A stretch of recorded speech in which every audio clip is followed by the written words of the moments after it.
family, Honorable Speaker, because taking advantage of the position that you had. Now, in the political scene, you are extremely selfish that if you see artists visiting a deputy president, a sitting deputy president, a serving deputy president, Honorable Speaker, you take offense and go out there, complain about them, and rant about them. Honorable Speaker, it's about time we call out the NCIC, we call out the National Police Service, we call out the IG for selectively, for being selective on matters law, Honorable Speaker. Because it's about time Wamunyoro be arrested. The Honorable Gachagua should be behind bars for the statements that he made. If those statements, Honorable Speaker, were made in the previous regime, perhaps somebody would be running up and down, Honorable Speaker, with a battalion of lawyers. I think we are too tolerant. I believe even the independent bodies in the Constitution are becoming too tolerant, and they are going to affect this country.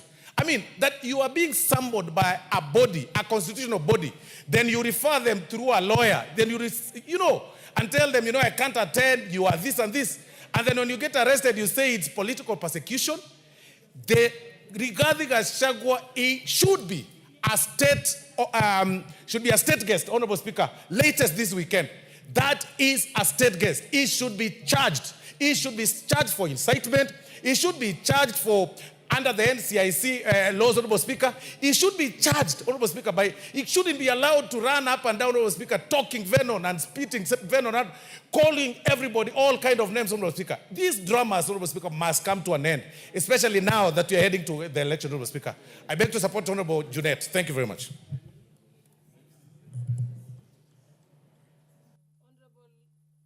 Honorable Otiende Molo. Thank you, Madam Speaker.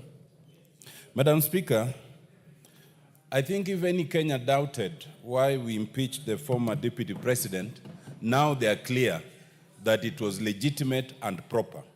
For the more he speaks, the more he acts, the more he invites actions for impeachment in any other circumstance. Madam Speaker, it is sad to refer to 2007 and to threaten that we could go back there. In 2007, we came to the brink of the precipice. We came to as great a disaster as we possibly could. And it took the backing down of the Right Honorable Raila Amolo Odinga for us to continue as a state and as a nation. No one should refer to those events. And to do so is dangerous. It is because of 207 that we now have a constitution that prohibits that kind of conduct, that kind of speech. It is an express limitation to the speech. It is because of that that we even had Agenda 4 commissions. It is because of that that we created the NCIC. And it is because of that that we have EACC, CAJ, Kenya National Human Rights Commission, and others. Madam Speaker, this is not just about politics. This is about our country. Madam Speaker, it is important to note that we, as a House of Parliament, impeached the deputy president. Some people do not remember that one of the grounds cited was failure to uphold the dictates of the office under Article 75(2)(c). Under 75(2)(c), once you are removed from office, then Article 75(3) comes automatically into play.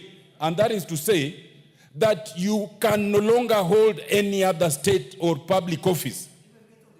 We did not pronounce ourselves on that because at the time we were focusing on the question of impeachment.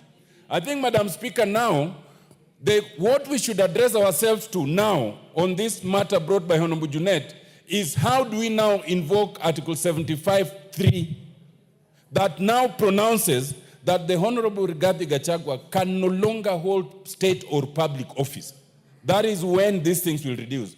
And I invite you, Madam Speaker, that through the Speaker's communication, it might be important to guide this House, whether we can do so by way of a petition, or whether we do so by way of a special motion, or whether we do so by way of a special inquiry by the House as the House, so that we pronounce ourselves on that matter. This is important, Madam Speaker, because while the Honorable Rigathi Gachagua went to court and sought to stop these whole processes, the court did not find merit in that. And the court is desirous of going to the logical conclusion, including the declaration of unfitness to hold office. To preempt that, the Honorable Rigathi Gachagua has now withdrawn his petition. Two things. One, I want to urge this House, through its lawyers, to insist to the court to go to the merit of that matter. We want the court to declare whether Parliament was wrong or not, including fitness to hold office. But two, Madam Speaker, I think at the same time, I think we need to re-examine that very matter. I want to say, Madam Speaker, that the NCIC is a body that was established for these very purposes. I have served as a commissioner. I never saw a day when anybody dared the commission in defiance of a summons. I think that is the height of impunity. If we were to go there, then we will no longer have a country, because we are all capable of saying a lot of bad things.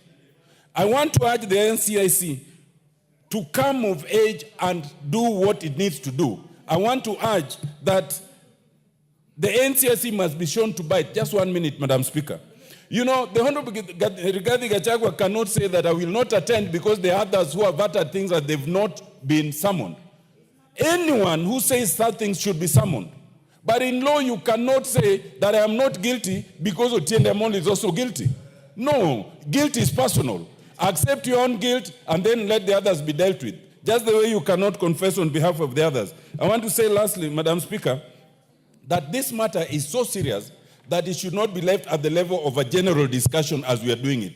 It must be concretized, because we found Rigathi Gachagua unfit to hold office. It is not just the court that can do that. Even a House of Parliament can do that, with the consequence that you cannot hold any other public office. I so submit, Madam Speaker.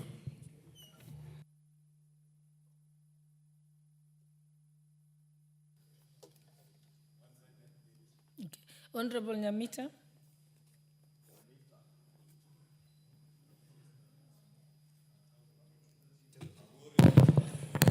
Thank you, Madam Speaker. I rise to also support this motion by Honorable Jeanette.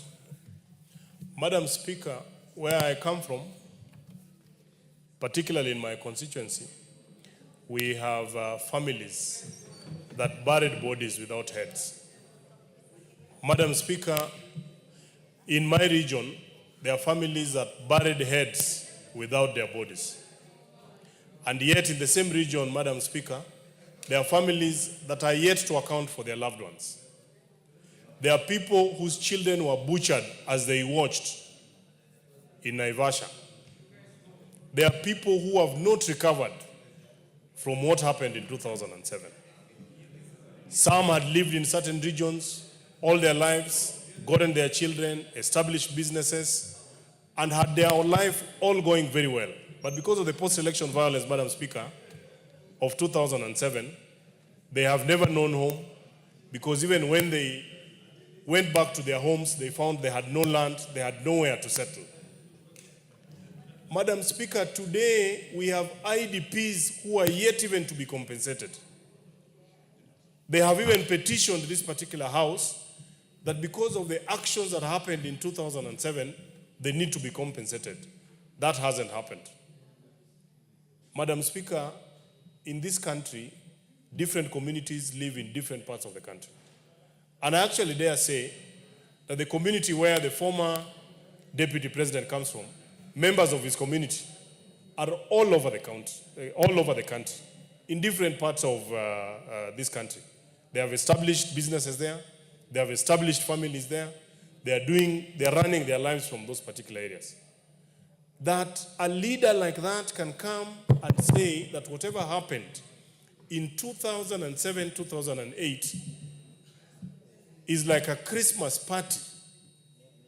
To imagine that such a leader would want to be elected and that we are going to have many other Christmases with such an individual. I think in this particular House, Madam Speaker, we have never felt vindicated. We feel vindicated that the action we took to impeach the mistake of a deputy president that we had, we feel completely vindicated. Even if we were to rewind time, we would still do the same. Madam Speaker, as if that is not enough, subsequent statements from this very gentleman. Like over the last weekend, he is now almost dictating the uniform, even the dress code of the people from his region. He is dictating who you are speaking to. He is going to dictate which church you are going to. He is going to dictate which car you are going to drive. He is going to dictate what food. Madam Speaker, I just want to tell Kenyans that no one should listen to Rigathi Gachagua. He's not only dangerous to this country, he's even dangerous to himself. In fact, part of the allegations when they were brought here to the assembly were issues to do with him having grabbed property from his family. We feel vindicated. I sympathize with the people that are, every other weekend behind this gentleman and saying that this is a leader we want for this country. I can tell you, the current president might have his own issues. And I dare say that the president that we have now will not solve all our problems, even if we gave him 15 years. But he's putting us on the right path to how our problems in this nation are actually going to be resolved. I want to condemn in the strongest terms, and I want to call upon the police every single day, including yesterday, when Rigathi Gachagua says that the president has set up a killer squad, it means he knows. He should be called to record a statement. He is not above the law, Madam Speaker. He is not above the law. In fact, I want to ask the leadership of this House, through you, Madam Speaker, that we call the Inspector General of Police to explain to us why is it that one Geoffrey Rigathi Gachagua has not recorded a statement and he continues to make insightful statements across this nation. I submit and I support.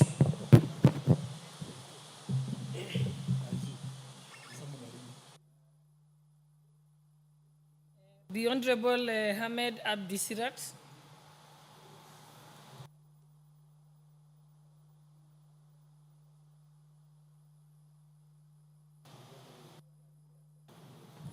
Thank you, Madam Speaker.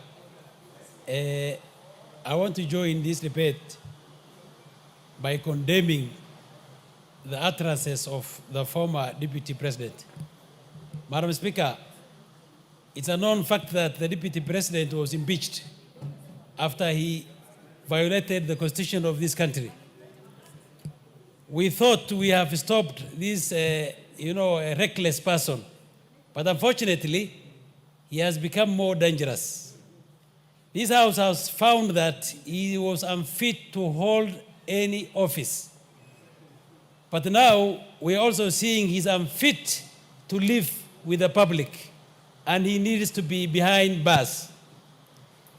We have laws in this, unfortunately, our laws in this country is applied selectively.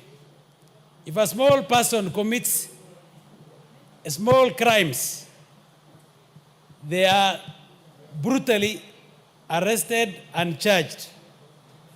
But when a figure, a leader, let me say a reckless leader, breaks the laws of this country, they are not taken to account for their actions. And that's unfair. Small crimes can be forgiven. But when somebody who calls himself a leader tries to blow off this country, tries to ban our country, he must be stopped. And I am appealing to our security agencies to arrest this gentleman and take him to court. I know some guys are fearing that maybe his community or this and that will bring something. We don't care. Kenyans are 42 communities in this country. And the law should be, applied the way it is, fair and square. Mine is to implore you, this House and the government, to take action before we lose our country. We have history of having violence in this country in the 2027. And it's known that we almost lost our country. We lost lives. We lost businesses and properties. Somebody is daring us that he's going to take us there because he wants to lead us through violence. We will not accept that. Elections, there is democracy in this country. You can win an election using the right processes, but we will not allow bloodshed and anarchy to win an election. It's not acceptable, and it cannot be allowed. Finally, Madam Speaker, if we allow people to go away with, such heinous crimes, what are we going to, show our our youth? We were complaining about Gen Zs and others who are taking laws on their own hands. But when an old man is allowed to go away with such crimes, then we are the ones who are, taking this to them. Please, there is no other action other than arresting Rigathi Gachagua. He is unfit to hold any office, and he is even more unfit to stay with the public. Thank you very much. The Honorable Rindikiri.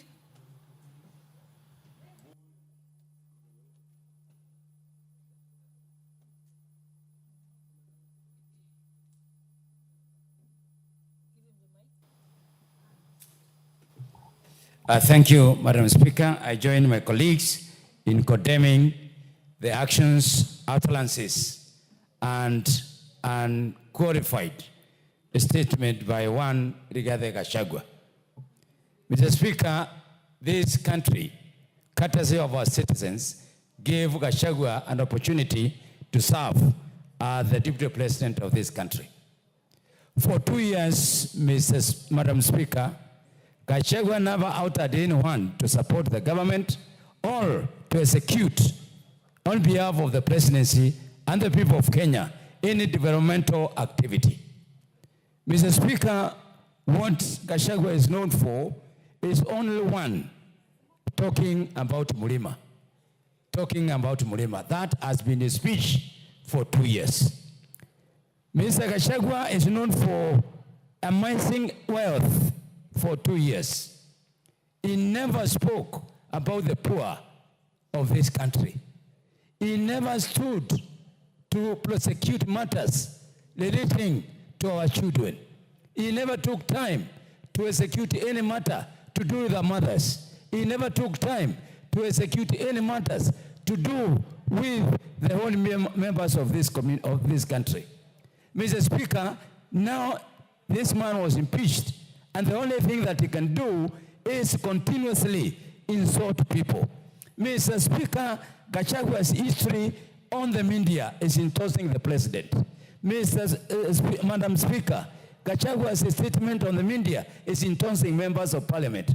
Madam Speaker, Gachagua's statement is insulting the same mothers who gave birth to him. That whatever empowerment that we are doing, we are just spending money without taking consideration of his views. Madam Speaker, this man is so selfish that we know for the time that he was in government, his activities were only to purchase hotels, to purchase land, to purchase expensive things. That was what he has been doing. Now the tap has been closed. Mr. Speaker, we cannot allow him to turn this country into war just because it's okay. Madam Speaker. Members, why are you raising your hands? Use your cards. Use your card.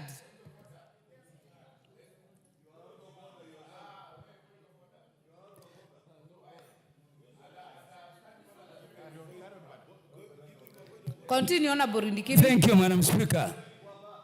No, the honour member is one of the followers, one of the battalion that is insulting Kenyans everywhere. Madam Speaker, today you notice that Mr. Gachagua is known for organizing criminal activities. Madam Speaker, we know for sure this man is the one who organized the what is circulating in the media today, that one honorable member of parliament, Madam Speaker, has been hijacked, has been abducted. Yet he was with him an hour before that. Madam Speaker, he is known to run to hospital even when there was a matter of impeachment. Madam Speaker is the chief advisor of Honorable Koimbodi. When Honorable Koimbodi was insulting us, saying that we have been given money. Madam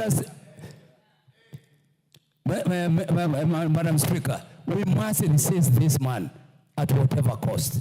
Madam Speaker, he is teaching Kenyan bad manners because he is a comfortable man. He is man who should not be encouraged in this country to continue doing what he is doing. Mr. Speaker, we have seen even he has some battalions in Meru. People who are given an opportunity to serve this country, who failed, who were impeached. Somehow they survived, but now they are teaming up together. People who have failed are the people that he is managing this country, I mean, his politics with. Mr. Speaker, we have seen with Mutuli, who is a failure. We have seen Ritole, who is a failure. We have seen all other failures, who are the ones who are trying to manage this country. We will not accept this kind of politics in this land. Let Kenyans be given the freedom to operate, to manage business, to manage development, and we have no time for that kind of person. Thank you, Madam Speaker. Deputy Speaker. Thank you, Madam Speaker, for giving me this opportunity. I think as I listen to the discussions from my colleagues, we are discussing as if it's just bare facts. What we are discussing is crimes that have been committed by the former Deputy President. His crime are offenses that are set out in the National Cohesion and Integration Commission Act. And we even have past history where people have made utterances that were assumed to have been wrong and they were not even guilty, yet they were arrested. So my issue here is, I'm also calling upon the chairperson of NCIC, Reverend Kobia. Reverend Kobia must act and not allow people to get over it. Because if we remember, prior to the 2022 elections, I remember 300 police officers were sent to Uasin County to arrest Honorable Oscar Sudi for making remarks that were not even hitting to the threshold of the National Commission and Integration Act. It was the same Reverend Kobia. We expect him to act. Similarly, we remember that Honorable Linturi again made some remarks, and he was picked at night. Yes, he mentioned that word in Uasin Gishu, and he was picked swiftly by the police and ferried to Nairobi at night for arrest. The same thing happened to Oscar Sudi. Why is it that the former Deputy President has not been arrested? In fact, this House must hold the National Cohesion and Integration Commission to account, because they cannot have double standards when it comes to deal with people. You need to read the National Cohesion and Integration Act. And therefore, that is what we must say. And we, again, speaking as Member of Parliament for Uasin Gishu County, which bore the brunt of the post-election violence, we cannot allow anyone to mention that again. We made peace. The pastors and the old men had a meeting in Korusoi. That matter was settled, and we promised ourselves that we shall never mention it again. So on behalf of the people of Uasin Gishu County, we are very offended by the remarks of the former Deputy President. Because, in fact, statements have been issued by members of Uasin Gishu County where they said, we are not going to allow you to take us there. So such a person is not a leader, he's a criminal, and we should be discussing how we should have him arrested and charged for those crimes, contrary to the NCIC Act. Thank you, Madam Speaker. Honorable Oundo. Thank you, Honorable Speaker. Honorable Speaker, it is important for us as a country to accept the truth, reality, and live the talk. Honorable Speaker, democracy is a process. Democracy is not an event. Honorable Speaker, an election is not conducted on the day of the election. It is a process. Honorable Speaker, many of us were here in 1992 when there were clashes after elections. Many of us were here in 2007, 2008 when the clashes happened. Honorable Speaker, and all those times, Honorable Speaker, they arose because our members were dissatisfied with the process leading to the final outcome. Honorable Speaker, I will be reluctant to bash anybody who raises a red flag. Honorable Speaker, a forewarned is a foreprepared. it is very insensitive for anybody in this country to believe that anybody who raises anything that could make better the management of the next election becomes a point to bash left, right, and center. Honorable Speaker, the danger we make in this country is to kill the messenger, hoping the message will go away. It is important we must listen. Even if the devil is talking to us, Honorable Speaker, allow the Kenyans to listen. There are obviously grievances. In the last election 2022, the charade that was Cherera for, I don't know, this category, is a matter, Honorable Speaker, should never be allowed to repeat in a decent and democratic country like Kenya. Honorable Speaker, therefore, as we debate here today, as we waste very important hours of parliament, that could have debated more important things, more important matters, talking about somebody who is a political non-entity, as the guys on the other side are talking about. Let's listen to the point of order by... Yes, Honorable Malenga. Honorable Speaker, I've been listening to a very eloquent and seasoned speaker in this House, Honorable Oundo. Please relax. I'm a very senior person Ngogoyo, it's not and your I have more place to do my experience than job. you in this House. Please chill. And he has mentioned to Kenyans that even when the devil is talking to you, you need to allow your family, children, and people to listen to the devil. I want to actually ask Honorable Oundo to withdraw that, because the devil is never good for your family, Honorable, neither your siblings and Kenyans. And if the devil is trying to talk to us, we must rebuke it in the spirit and using the name of Jesus Christ, that the devil must be rebuked out. Honorable Speaker, may he apologize because he's a Christian. Thank you, Honorable Speaker. Allow me to let me continue and answer my in-law later as I conclude. Honorable Speaker, we must learn from history. Henry Kissinger said, a nation and its leaders that does not learn from history is in danger of spiraling into anarchy. Honorable Speaker, it will be unfair. It will be like putting an ostrich hiding his head in the sand, believing that what happened in 2007, 2008 cannot happen in this country, Honorable Speaker. We are misleading ourselves. We are lying to ourselves. Let us not kill the message. Let's not kill the messenger, hoping the message will go away. Let's prepare for the next elections properly, adequately, and sufficiently to avoid any point anybody anywhere will feel that the election have not been held in a fair, transparent, and verifiable manner. The election, the appointment of managers of election, Kivuitu said he did not know who won the election. We went into war. If Baba Raila Amolo Odinga did not restrain himself in 2022, when the Cherera said four said this was not an election properly done, we would have done into abyss. I beseech you, I beseech the country, please remember the message, regard the messenger. You have already killed the messenger. I'm so surprised that men are running helter-scared of one single man who has got no vote, who has nothing. Men, style up. Thank you, Honorable Speaker. The Honorable Nyikar is left. The Honorable Irene Mayaka. Thank you, Honorable Speaker. Honorable Speaker, I stand to support this particular motion by my minority leader, the Honorable Junet. And Honorable Speaker, even as I speak, I'm a very sad person. Because, Honorable Speaker, first of all, the former Deputy President needs to be sued for destroying the image of Christmas in the children of this country, equating the 2007 post-election violence to a Christmas party.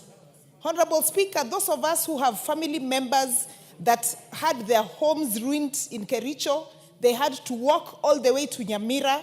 We had a family whose home was destroyed in Kisumu.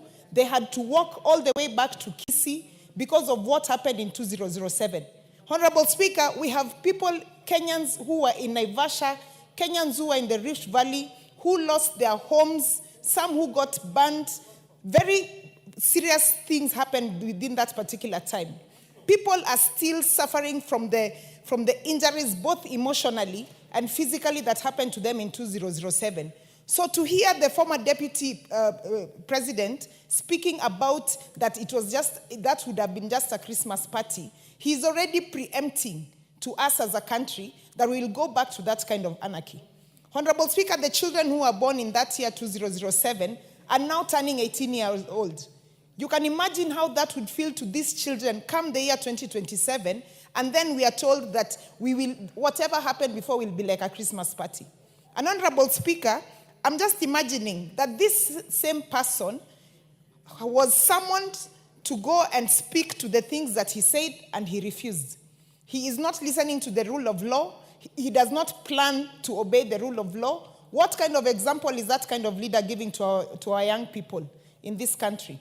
Honorable Speaker, the reason why we have the Supreme Court in place, the reason why we have allocation for anyone who is aggrieved by the elections, by the general election to go to the Supreme Court, is because we are a country of rule of law.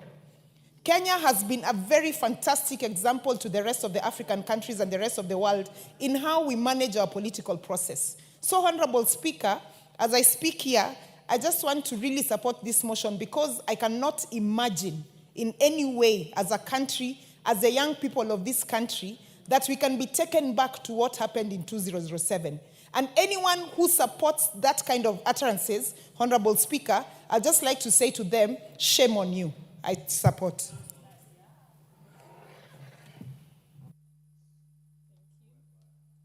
The Honorable Murugara, member for Tharaka. Thank you. Thank you very much, Madam Speaker. Madam Speaker, I also rise to support this motion, which is highly merited as we debate this afternoon. The correct position is that 2007 and early 2008 were years that we would not wish to actually remember. For the first time, because some of us were senior enough that time, we were in tears as we watched. Order, Honorable Jane Kihara. The other members who don't have cards have come to request that they be given an opportunity. And if you're told to wait.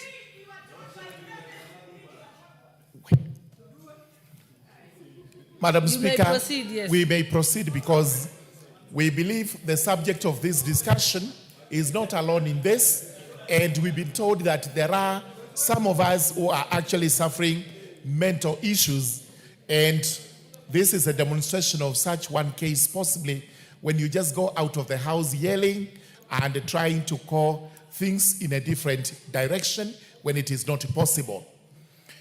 2007, 2008, we were senior enough.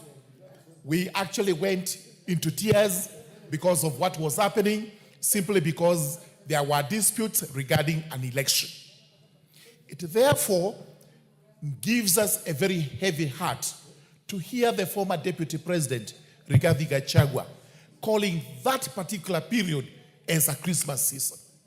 And we should never, under any circumstance, ever have such words repeated in a country such as ours.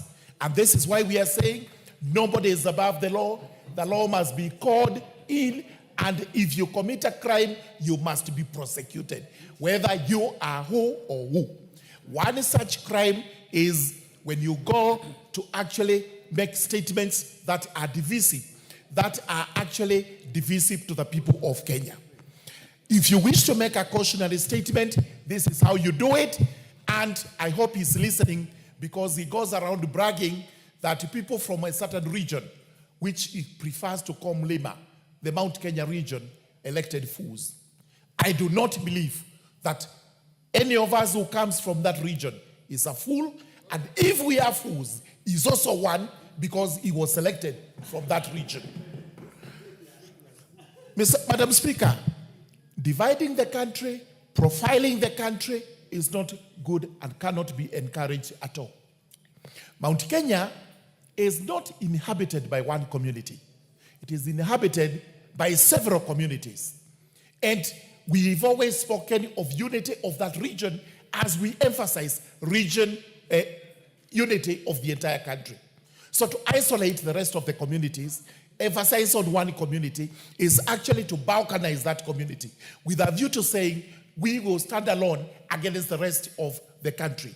This is not encouraging, should be condemned in the strongest terms, and if law has been breached, we must have the culprits brought to book. We have always said this is how it's supposed to be done. You should listen to us.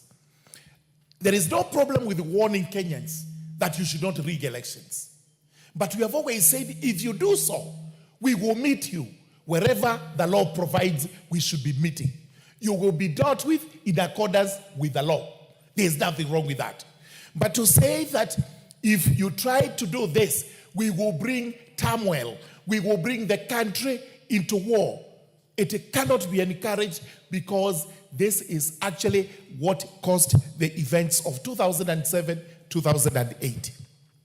Therefore, as we move forward, and it has been demonstrated through the acts of His Excellency the President, that we would want to have a unitary country, a country that is united. And this is the message he is taking across the entire country. This is why he went on to craft the broad-based government. This is the reason why he is actually sending his deputy president across the country to bring the people together. We must therefore preach unity at all times, and we should never be seen at any one time to try, divide, balkanize, or profile the people of Kenya in their ethnic communities. I do support this, Honorable Speaker. Thank you. Honorable Millie Odhiambo, member for Suba.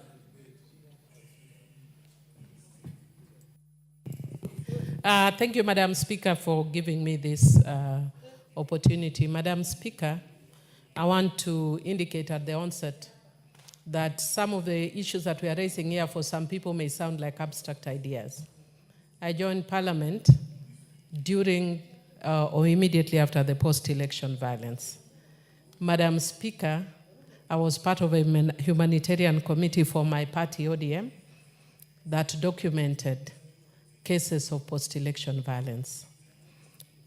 Madam Speaker, I remember documenting cases of young girls in school uniform who had been shot by the police.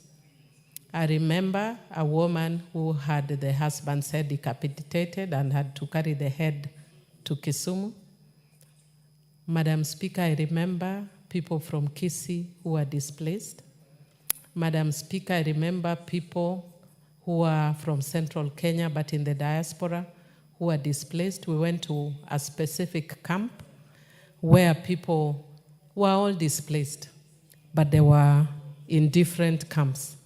There was a camp that had predominantly the Kikuyus, and then there was a camp that had the Luos, Luyas, and the Kisis. They were all with the same problem, but for ethnic reasons, they had been balkanized. Madam Speaker, I know that the country is in a mood for politicking. And, you know, and the tragedy in Kenya is we politic when we start politicking a day after elections. And for a stranger who would be visiting Kenya, you would actually think that the presidential elections are in 2 days' time. Madam Speaker, there's nothing wrong with that because Kenya is a fairly democratic country.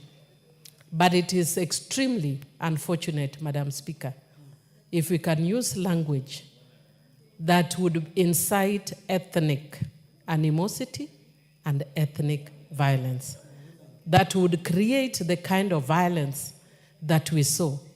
Madam Speaker, the people who suffer in situations like that are women and children. Many women were raped and to date have not been compensated. Many children were killed.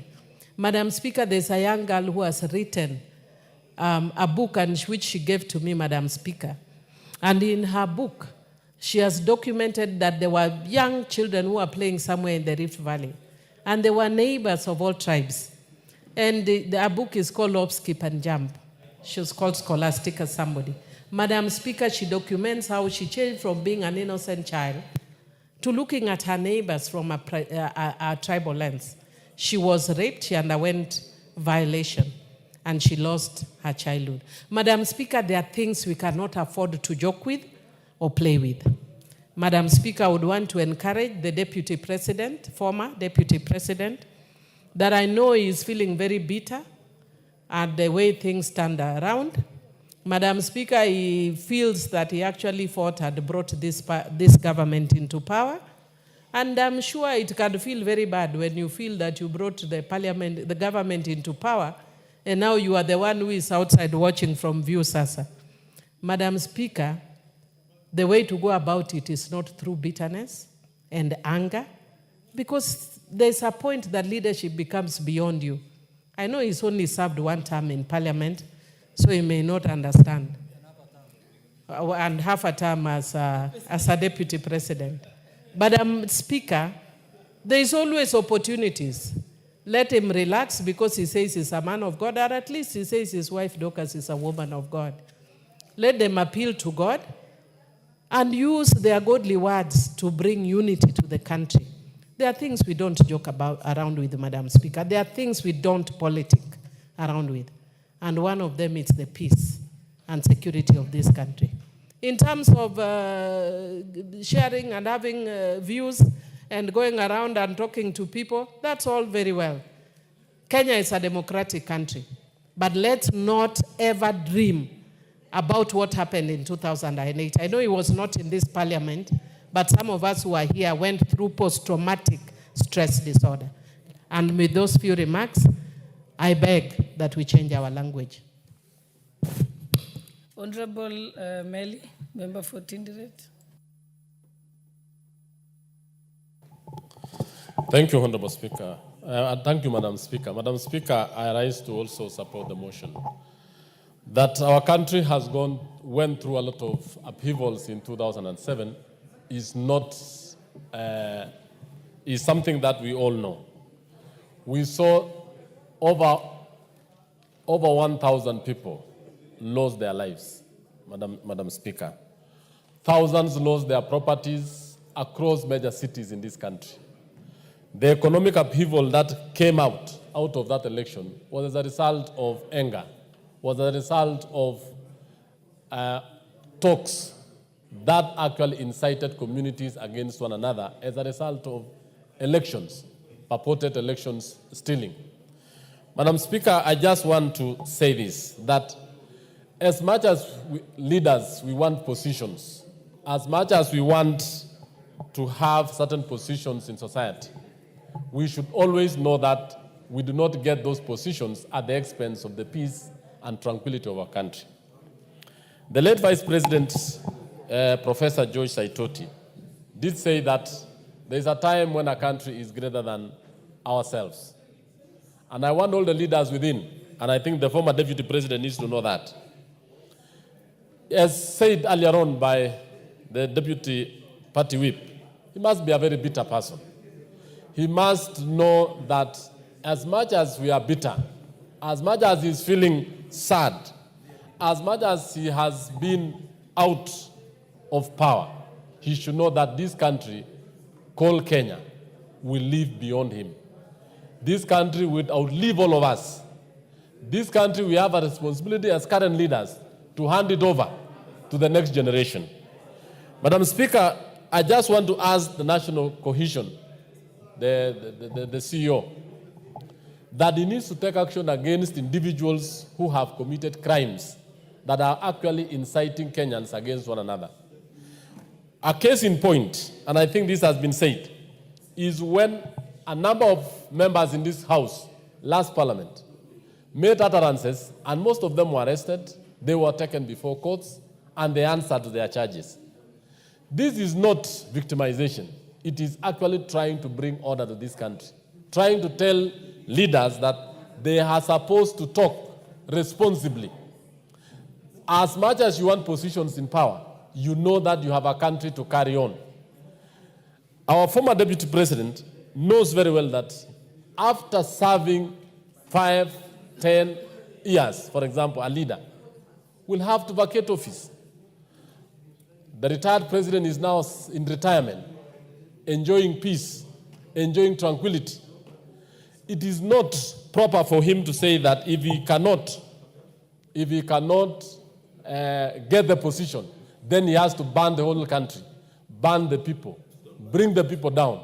It is quite immoral. It was wrong. It is illegal. 2, elections, Honorable Speaker, we have election disputes all over.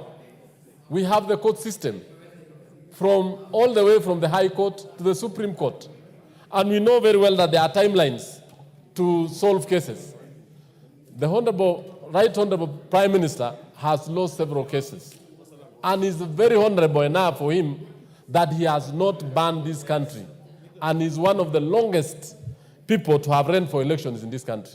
And I want to advise members and even our colleagues in the House that the fact that we are actually admonishing wrong talks, trying to ask leaders to speak the right way, is not that we are against the individual.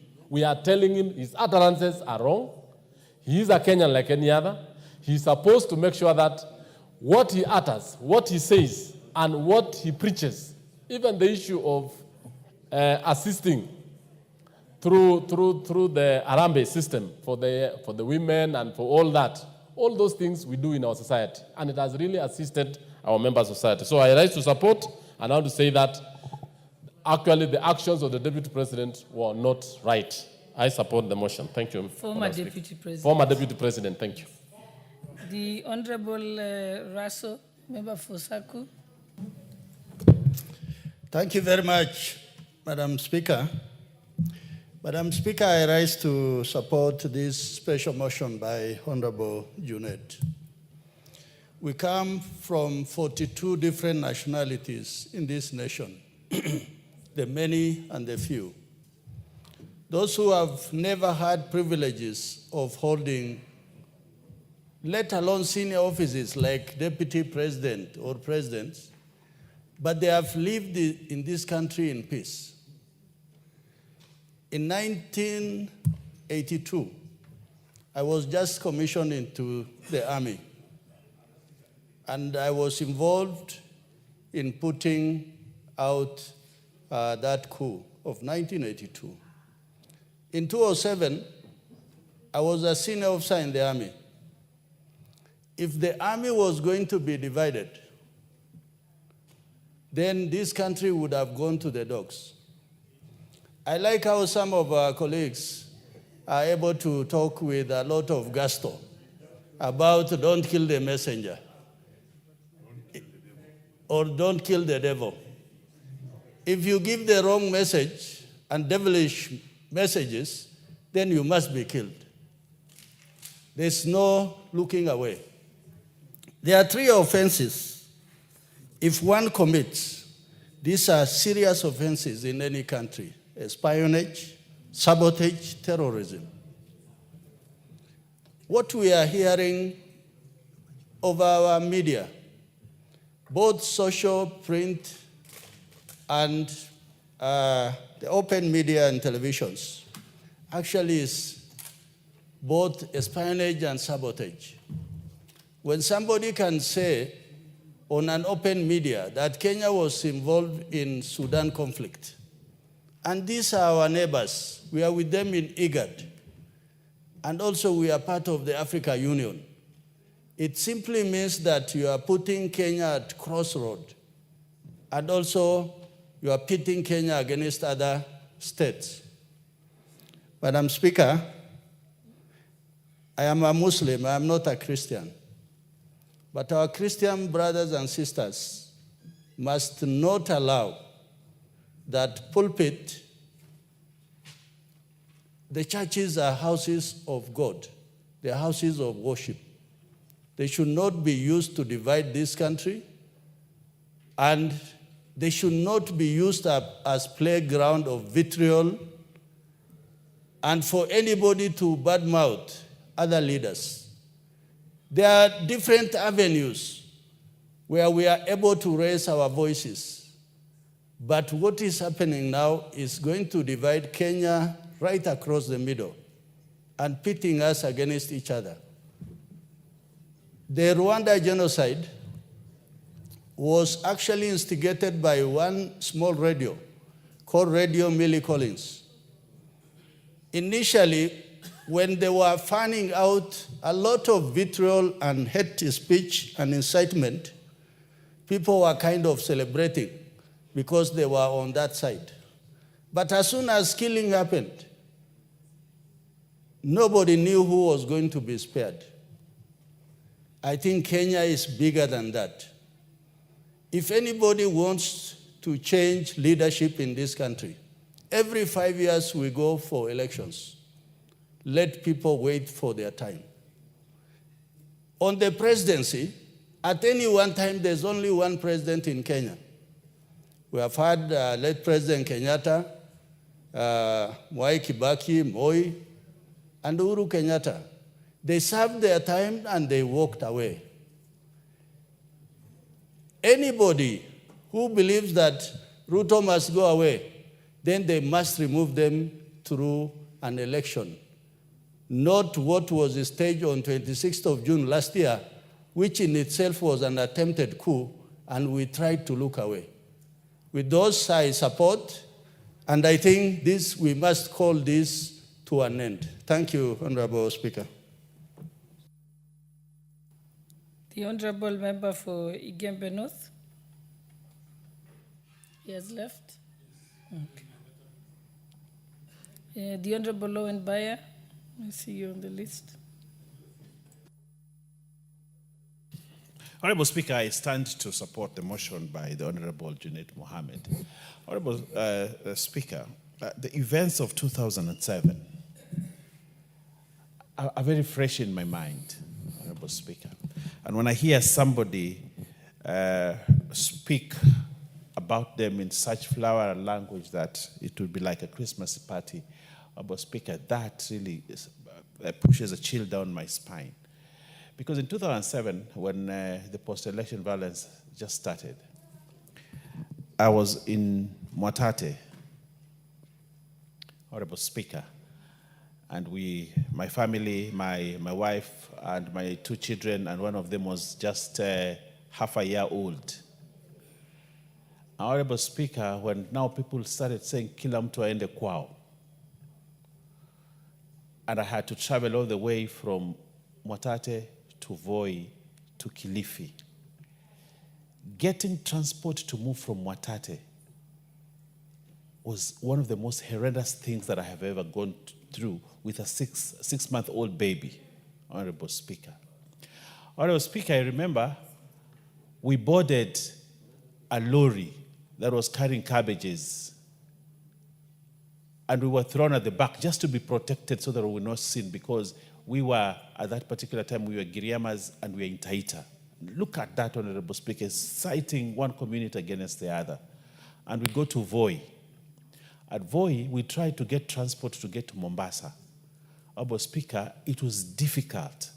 At that moment when we were there, a van that was selling newspapers, carrying Nation newspapers, came by and stopped. And they said, we will take you to Voi, give us 10,000 shillings. And Honorable Speaker, we didn't have the money. But one gentleman there said, Uyu mwalimu namjua. I was a teacher then. And they bundled us, myself, my wife, our 3-year-old girl, and the 6-month baby. And we were bundled behind where the newspapers were. There was no oxygen, there was nothing. I remember my 3-year-old daughter actually passed out because we were being carried behind that van. And that van traversed, couldn't go through Mombasa because there were chaos in Mombasa. And we had to go through Mariakani, that route. There was no tarmac then. It was a rough road. And we went through Kaloleni until we got to Kilifi. Honorable Speaker, what I will never forget is when we got to a place called Mtondia in Kilifi. And that road had been barricaded. Because at that time, Mtondia was a place where very many Luos were staying. And the Giriamas at that time were saying the Luos must go back home. Honorable Speaker, I watched death approach my family. People came with pangas, hitting that vehicle, saying, who is being carried inside here? They must get out. And we got out, Honorable Speaker, shaken, with a 6-month-old baby and a 3-year-old girl out there. Just one old man said, I know the father of this man. And that is how he was saved from death, Honorable Speaker. So when a leader stands up to remind us that if elections won't go this way or that way, Honorable Speaker, this 2007 will look at like a Christmas party. Honorable Speaker, when I hear someone say it will look like a Christmas party, I don't understand what kind of a mind that one is. And that is a person that calls himself a leader. Honorable Speaker, that person must remain condemned. Honorable Speaker, I seconded the motion of his impeachment when it came to this motion. But I think it is not enough, Honorable Speaker. I think Geoffrey Rigathi Gachagua must be brought back to this House for another impeachment. Because the kind of things that he's talking about, the kind of things that he's inciting Kenyans against Kenyans, Honorable Speaker, we need to hold this country together. This country must remain united, and never again will one tribe be set against another. What Geoffrey Rigathi Gachagua is doing is to try to set the tribes against one another, such that he sees himself as a leader of one section, one tribe in this country against the other Kenyans. Honorable Speaker, that can never happen. The Kikuyu people are good people. They're all over the country. We love them, we respect them, we marry them, they marry from us. And we have integrated. But you cannot sit, Honorable Speaker, and say, you know, I am the leader of these people, and therefore I cannot allow even a musician to visit. Next time, Honorable Speaker, he will tell the people in my constituency, the Kikuyus in my constituency, don't go and visit Owen Baya because he's Giriama and you're Kikuyu. So, Honorable Speaker, we can never get to that level, never. And we should not allow it to happen.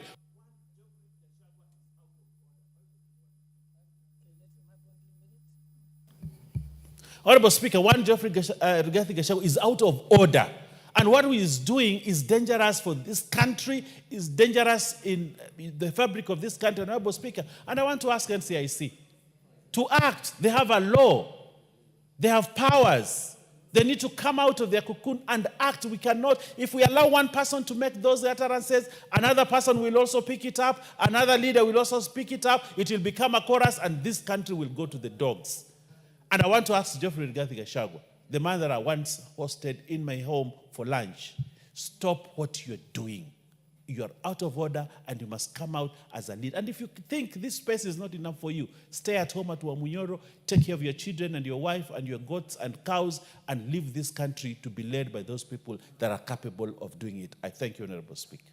I think the Speaker had given us up to what time? What? 5:30.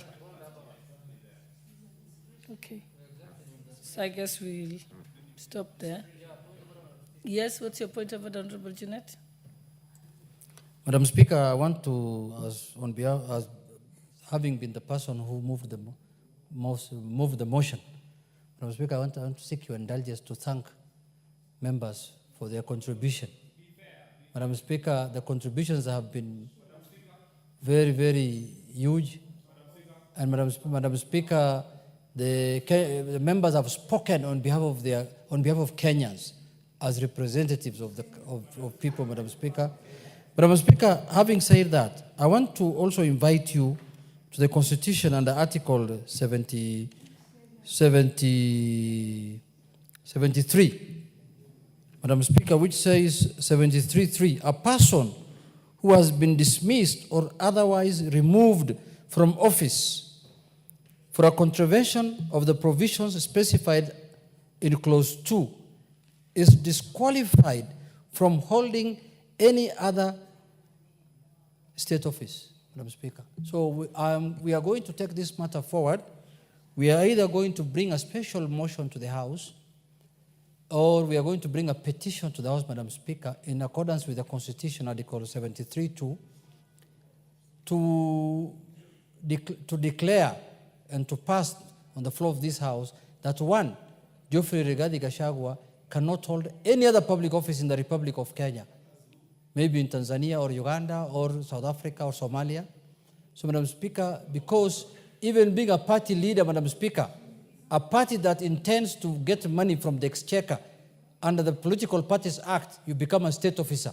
Even that, he cannot be even a political party leader in this country for that village party that he has formed, the district commissioner's party. So, Madam Speaker, with those few remarks, I want to thank all members for their contribution. And this is the way to go. It is our responsibility to defend and uphold the Constitution. Madam Speaker, the first day we appeared in this House, the first thing we did was to take an oath of office, which said we must uphold and defend the Constitution. Defending Kenyans from anarchy, violence, disruption of their livelihoods is part and parcel of defending the Constitution.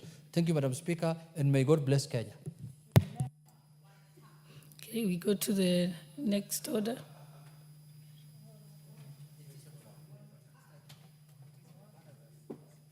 I think we are resuming the Honorable Wango is.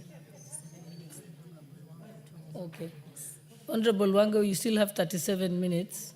Yes, I don't know if you're done or do you want just to reply? Next.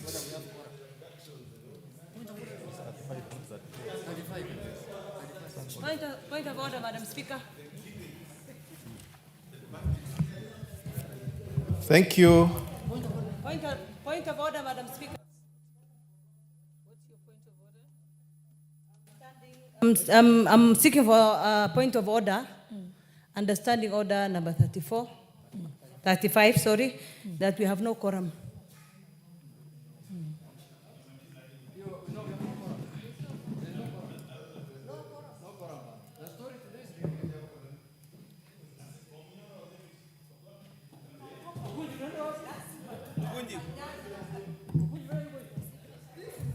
Okay, I direct that the quorum bell be rung for 10 minutes. Correct. This guy could not even raise 6 senators.